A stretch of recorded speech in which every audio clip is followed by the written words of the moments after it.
Գիտեք հիմա ինչ եմ մտածում, ոնց որ նախորդ տեսանյութը ձեզ դուր եկավ, կշարունակենք։ Դուք գիտեք, որ ինչ տեսնում եք լույսի շնորհիվ։ Եվ ցանկացած բան, որ դուք տեսնում եք, ձեր աչքերին հասնում է որոշակի ուշացումով։ Միլիվայրկյաններ, իսկ ավելի մեծ հեռավորությունների դեպքում րոպեներ։ Այսինքն, ինչ դուք տեսնում եք, դա արդեն եղել վերջացել է։ Օրինակ, եթե դուք նայեք արևին, դուք տեսնելու եք այն, ինչ եղել է արևի հետ 8 րոպե առաջ, այլ ոչ թե այդ պահին։ Մինչև արևի լույսը հասնում է մեր աչքերին, իսկ լույսի արագությունը դուք գիտեք, թե ինչ մեծ է, տևում է 8 րոպե։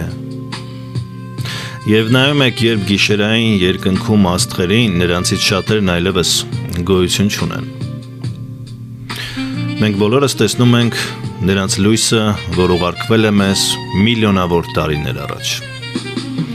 Նոր է հասնում մեր աչքերին, այդքան մեծ է տիեզերքը։ Հանգիստ եղեք, քաղաքական թեմաներով մենք դեռ խոսելու ենք, ուղղակի ավելի կարևոր թեմաներ էլ կան։ Եվ պարբերաբար մենք այսպես կշփվենք,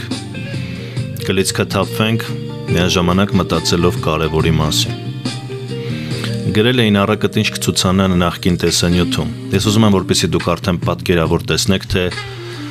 մենք երկրագնդի հետ միասին ինչպես ենք շարժվում տիեզերքում։ Տեսեք ինչ հետաքրքիր է, պարուրաձև։ Շարժվում ենք անպատկերացնելի բարձր արագությամբ։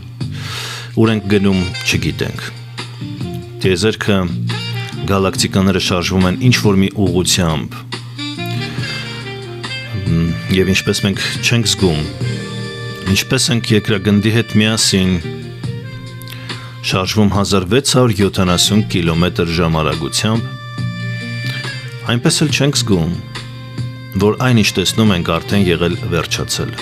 Մենք տեսնում ենք նրա հեռավոր արձագանքը, լույսի միջոցով մեր աչքերի մեջ։ Այսինքն երբեք չկա ներկա պահ, կա արդեն անցյալ,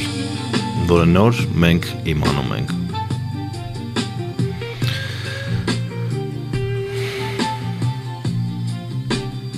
Այս առակը հետևյալի մասին է, որքան էլ ձեզ թվա, թե ինչ էլ անել եք անիմաստ է, ինչ անում եք, արդյունք չկա, ուրեմն չի էլ լինի, իմացեք, որ տիեզերքն աշխատում է հապաղելու սկզբունքով։ Որոշ դեպքերում պահանջվում է 8 րոպե, որպեսզի արևի լույսը հասնի մեզ, բայց կան աստղեր, որոնց լույսը, որպեսզի հասնի մեզ, տևել է միլիոնավոր տարիներ։ Հետևաբար,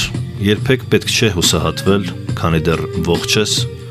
որովհետև քո արածի արդյունքը կարող է հասնել հապաղումով, հետո։ Չկա մի բան, որ արվել է ու չի ունենալու հետևանք։ Եվ եթե լույսը երբևէ ուղարկվել է ձեր կողմից կամ ձեր ուղղությամբ, այն անպայման տեղ է հասնելու։ Հետևաբար երբեք պետք չէ հիասթափվել, հուսալքվել